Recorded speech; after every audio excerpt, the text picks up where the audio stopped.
So as a kidney patient, the first thing I was told was to watch my sodium intake. And for me, that was pretty easy in the fact that the first thing you do is you give up the salt shaker and you put that away. And you take the salt out of the cupboard, out of your spices, and stick that as far back in the pantry as you can. What I had a hard time understanding was how much of the hidden sodium I use, because as a cook, I was really good at using soup bases, soy sauce, which are actually just another form of salt. So I had to stop doing that as well. And then I was really curious to understand how much sodium do we consume, because it's an accumulative effect based on what we eat over the day. So one of the things I worked with the dietitian on was to figure out how much sodium is there in a turkey sandwich with cheese and a bag of chips, a very typical common lunch in this country. And what I found out was that it's almost 1,000 milligrams of sodium. And what does that look like? That's how much salt would be in your lunch if you had a turkey sandwich with cheese, mayonnaise, and a bag of chips, and just one of those small serving size, okay? Comparing that to if you're on a low sodium diet, I was asked to try to keep my sodium at 1,250 milligrams of sodium. What does that look like? Well, in a day, that looks like this. Just a little more than what was in that turkey sandwich. And for some Americans and some other developing countries, it's pretty common for people to even consume even more than that. And what I've read from the CDC is that there are places where some people consume up to 5,000 milligrams of sodium, which is a teaspoon a day. And what does that look like? That right there. So to review, this pile represents what you'd have for a typical lunch of a turkey sandwich, cheese, and one bag of chips. This is how much sodium you would consume if you were on a 1,250 milligram sodium restricted diet per day. And for people who don't restrict their sodium, can go up to as high as 5,000 milligrams or 1 teaspoon, which looks like this. So a great way to add flavor without adding salt to what you're cooking is to use acids. And I find it really helps brighten up the flavor of food. So one thing, just distilled vinegar or apple cider vinegar is a great way of refreshing and brightening up the flavor of lentils, as an example, okay? If you have a problem with a really tart acidity, then I always say go with a rice vinegar, because it's much a milder flavor and it still adds that depth of flavor. A lot of people like balsamic vinegar. It has a little bit of sweetness to it, which is really good. So that's another way of adding flavor, but without adding any salt. And the other thing to do is fresh fruit. Lemons, limes, even pineapple. A little bit of pineapple juice has that bright acidity, which helps add flavor. And if you really like Asian food, which has a tendency to be super high in salt, I try not to ever cook with soy sauce. So what I do is I really like sesame oil. It's very, very flavorful. It takes a very little bit to give that intense flavor. And the other thing I do is I love this fresh ginger. It's in like a tube, like a toothpaste, so it's easy to use. You can keep it in your fridge for up to a month, and it's so simple, but it adds that Asian flavor without having to use the typical soy sauce.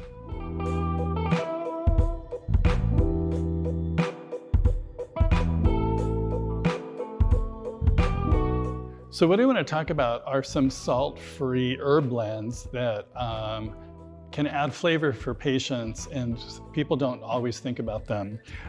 McCormick, obviously a very popular and very famous spice company here in the United States, they have about 6 or 7 salt-free herb blends that you can check out on their website. Another great company is Spice Hunter. Spice Hunter has 24 different salt-free herb blends that you can find on their website. They're in a lot of grocery stores around the United States. Not every grocery store carries all of their flavors, so you need to check the stores that you shop in to see if they have those salt-free herb blends. But what's nice about them is Spice Hunter has some great ethnic flavors. And then the newest company I want to talk about is called Spiceology.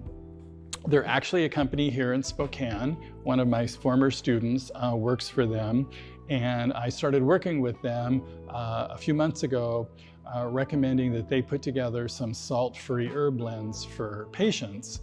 And one of the things I'm really impressed with about Spiceology is on their nutritional label, they've also included potassium and phosphorus. So you can tell how much phosphorus there is when you use any of their spices.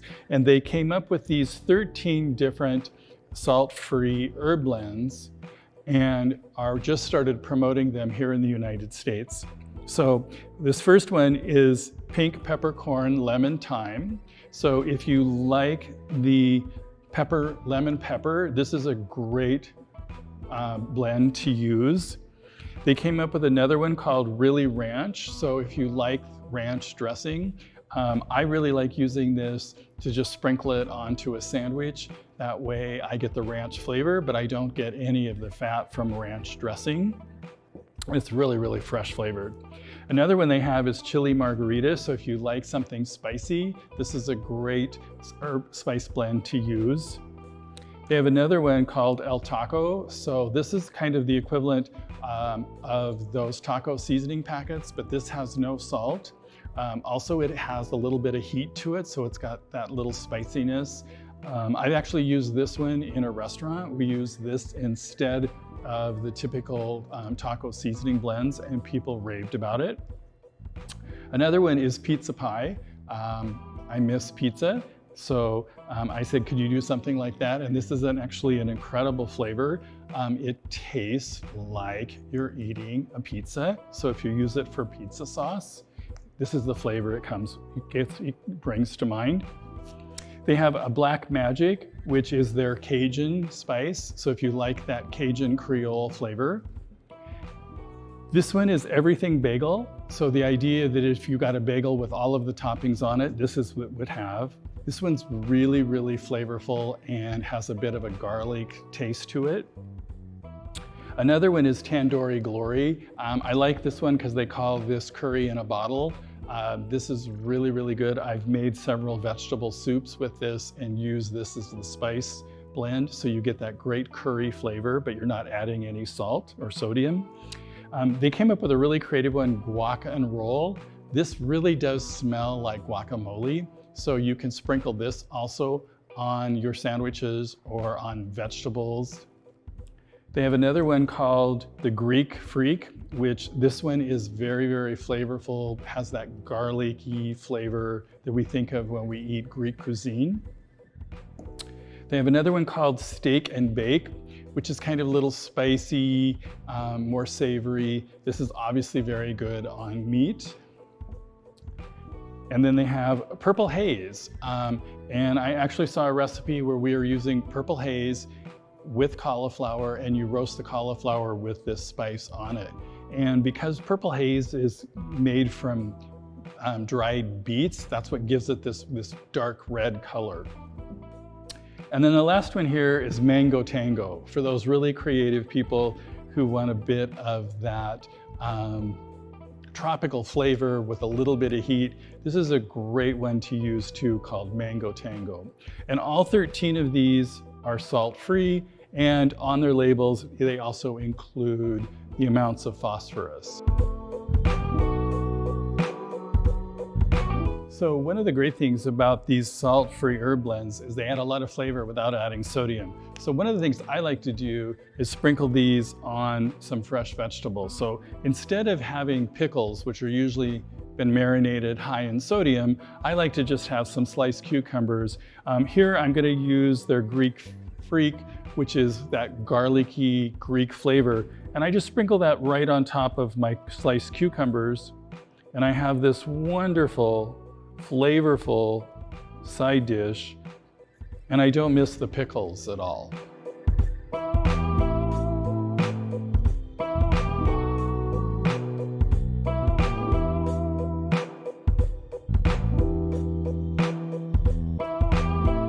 Thank you for joining me. I hope you enjoyed learning how to add flavor to a kidney patient's diet without increasing their sodium intake. And look forward to seeing you again here at the NephU community.